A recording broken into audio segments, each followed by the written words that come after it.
है मित्र, जो मोबाइल के अंदर क्या पड़ती है पीयूष, मेमोरी कार्ड, वो कितना सा होता है, तनक से चिपटिया, छोटा सा। लेकिन मित्र उसमें धातु कौन सी होती है? महात्मा जी धातु कौन सी लगी उसमें?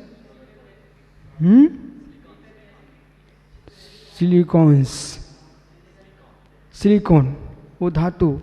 मतलब उसको कितना कितना कितना तापमान दे करके उसको निर्मित किया गया उस धातु को, जो कि वो धातु जो आपके मोबाइल के अंदर लगी हुई है वो धातु विशिष्ट है। शुद्ध करके उसको लगाया गया है। कहीं जंग लगी लोहे को लगा दो ना। दीपक एक विशिष्ट बात बता रहा हूं आपको, जो लोग याद करके रखना चाहते हैं, अभी तो जंग की बुद्धि है।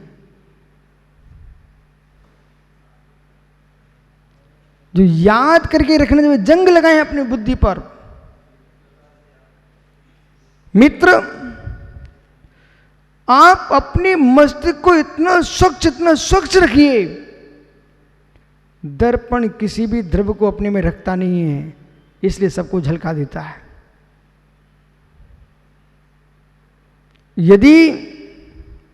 यदि दर्पण अपने अंदर कांच जो बना है बालू से, ये कुछ भी बालू के कणों को सुरक्षित रख लेता अपने में, ज्यों कहते हो, तो दर्पण किसी को झलका नहीं सकता था।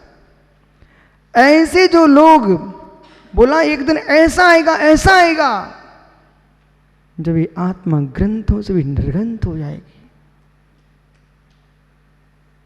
वो ग्रंथों से जिस दिन निर्ग्रंथ हो जाएगी, उस दिन बेटा चराचर प्रमेय तत्व झलकेंगे प्रमाण में।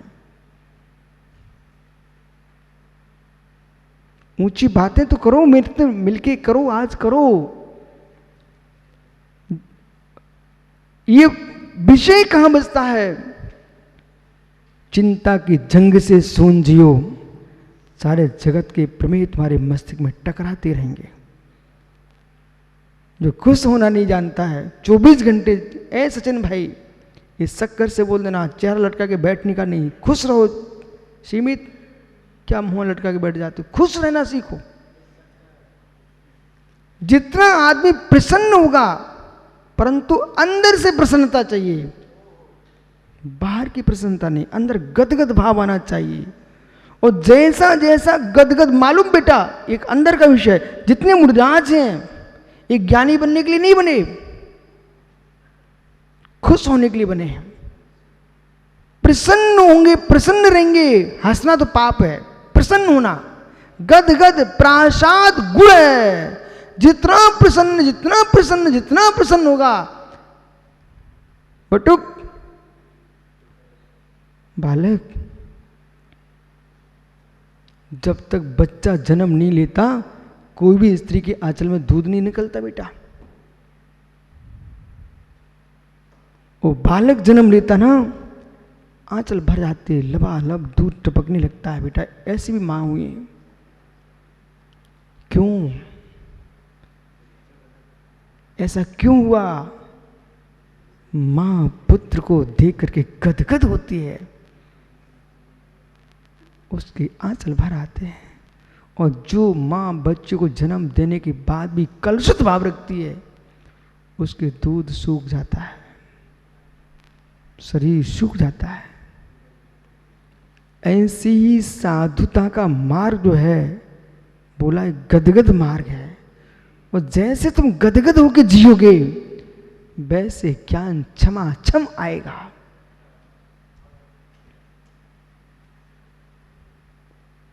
ग्रंथ खोले बैठे हो, चिंता भरे बैठे हो गोबर जैसी। क्या मित्र, चिंता का गोबर नहीं निकलेगा जब तक मस्तिष्क से, तब तक सरस्वती तुम्हारे अंदर नृत्य करने वाली नहीं है। चिंता का नाश करिए, चिंता का नाश करिए। चिंत्या नस्ते ज्ञानम, चिंत्या नस्तेर ज्ञानम, चिंत्या नस्ते बलम। ओहो, चिंत्या नस्तेर बुद्धिर व्याधिर भवती चिंत्या। लब खड़े हो जाइए, सुनाइए बेटा। सीमित याद है क्या? चिंत्या नस्तिर ज्ञानम,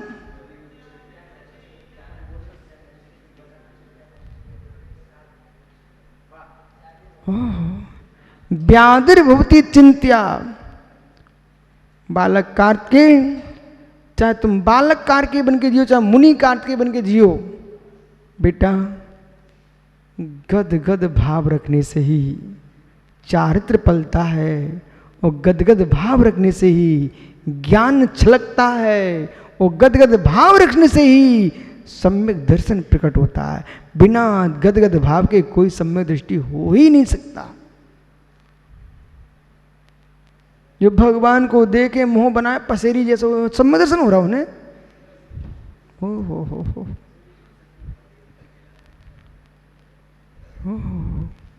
लब बेटा, महेरी जानता है क्या? महेरी, और नहीं जानते तो सुबह से शाम को जाके पूछ लेना महेरी क्या होती है। वो कहांगे तेजु मित्र, महेरी जानते भैया? महेरी, महेरी नहीं जानते हो? अपनी देवी से पूछो। ऋषभ, महेरी जानते क्या बेटा? हो चक्रेश भैया, महेरी महेरी महेरी। बालक लब देख, महेरी खीर को जब बनाते दूध में खीर बनती, दूध में चावल डाल तो खीर बन जाती है, दूध में दलिया डाल तो दलिया की खीर बन जाती है। अब चाहे दलिया गेहूं का हो, बाजरे का, कोई भी दलिया हो सकता है, बराबर, चाहे चावल डाल दो। ऐसे ही मट्ठे में दलिया डाल दिया, मट्ठे में चावल डाल दिया, उससे बनाते हैं, क्या बनती है माँ? महेरी। लेकिन बेटा उसकी बड़ी विशेषता होती है, बाजरे के दलिए की बनाए महेरी, ठीक है, उसको ढक के रखो एक क्षण के लिए, और जब वो फुसफुसाती है, फुस फुस ऐसी आवाज निकलती है, ऐसे कुछ लोग 24 घंटे महेरी जैसे फुसफुसाते रहते हैं, उन्हें हो रहा है सम्यक दर्शन। जब देखो टुन्नाने बैठे, जब देखो भुन्नाने बैठे, महेरी जैसे चेहरे बनाए बैठे, उन्हें सम्यक दर्शन हो रहा है। अरे सम्यक दर्शन होता है जैसे गुलाब का फूल खिला होता है।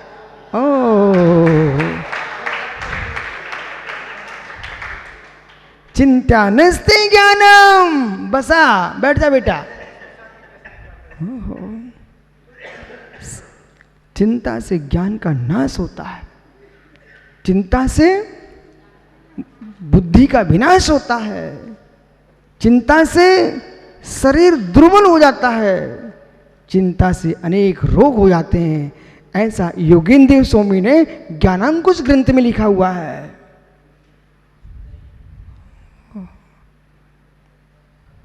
जीवन में चिंता नहीं लाओ, चिंतन लाइए। आइए, तो मुझे याद आए शुभचंद्र और भरतहरि, महात्मा सुब्रत सागर जी।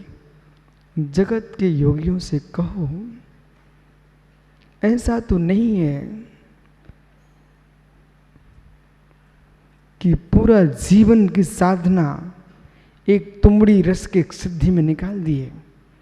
भरतहरि ने क्या किया? घर छोड़ करके, राजकुमार थे दोनों भाई, राजपुत्र थे, घर छोड़ करके सन्यासी हो लिए। और बेटा चक्रेश किया तो क्या किया?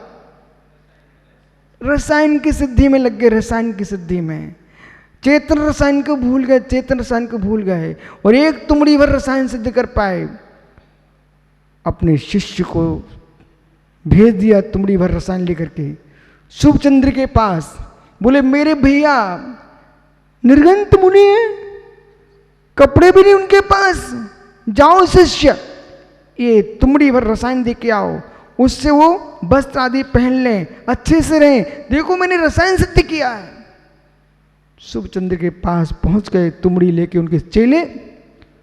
बोले भंते, हमारे गुरु भगवंत ने आप श्री के पादमूल में एक तुमड़ी रसायन भेजा है, आप इसका प्रयोग कीजिए।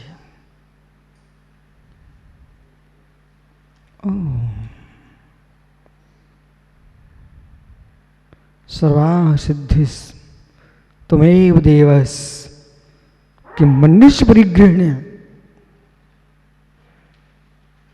बस इससे क्या होता है स्वामी, इससे स्वर्ण सिद्धि होती है, सोना बन जाता है। आचार्य शुभचंद्र स्वामी ने अपने पग तले की मिट्टी निकाली और पर्वत पर यूं फेंक दी, पूरा पर्वत सोने का हो गया। वही तो सोनागिरी जी है। श्रवणगिरी। हे मित्र, कहा इसमें से अपने गुरु को जितना हो सके तो दे देना ले जा करके, और कहना हम दोनों राजकुमार हैं। आपने क्या किया, मात्र एक तुमड़ी रसायन को सिद्ध करने में पूरा जीवन नष्ट कर लिया। ऐसे ही मुझे उन पर दया आती है जो दिगंबर मुनि बन करके शरीर के उपचार में लीन हो जाए, बाहर की क्रिया में लीन हो जाए। तपस्या का फल देह की साधना नहीं है, तपस्या का फल शरीर के रोग ठीक करना नहीं है, तपस्या का फल मेरे मित्र आत्मा को कर्मों से शून्य करना है। यदि हम पर कलेवरों पर ही दया करते रहे, चैतन्य भगवान आत्मा पर दया कब करेंगे आप? लोक में ही जीते रहोगे, लोकोत्तराचार की ओर कदम कब बढ़ाएंगे आप?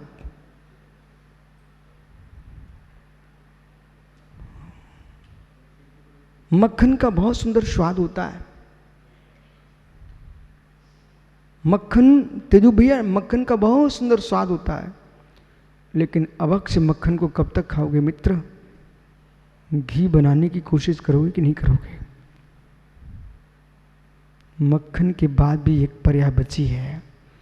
ऐसे मुनि बनने के बाद मुनि बन के बैठे रहोगे क्या? दयाई दिखाते रहोगे क्या? क्षायिक अभयदान देने वाले अरहंत पद को प्राप्त कैसे करोगे? अरिहंता सशरीरा। निज में लीन हो गए तभी अरहंत अवस्था प्रकट होगी। ऐसा निर्णय करो। ये मुराद तो अभाग्यशाली हैं।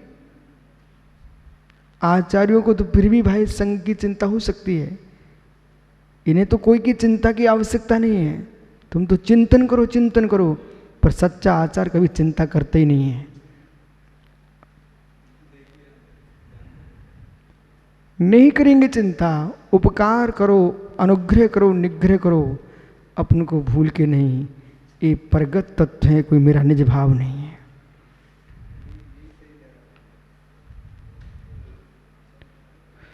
इसलिए अनेकांत के पास बैठना पड़ेगा। कैसा अनेकांत? प्रसिद्ध उदाहरण को सुनो भाई। जातंद सिंदूर विधानम, जन्म के अंधे, झांझरी, जन्म के अंधे 7 लोगों ने बेटा हाथी देखा, ग्रंथ बंद कर लिया, ग्रंथि और बंद कर ले। हे जीव, जन्म के अंधों ने हाथी देखा और बोला, एक ने पूंछ पकड़ ली, सो कहता हाथी हाथी मैंने देखा। बोले कैसा है, कैसा है चक्रेश? ओहो मैंने देखा, मैंने देखा। बोले कैसा है? ओहो रस्सी जैसा, रस्सी जैसा।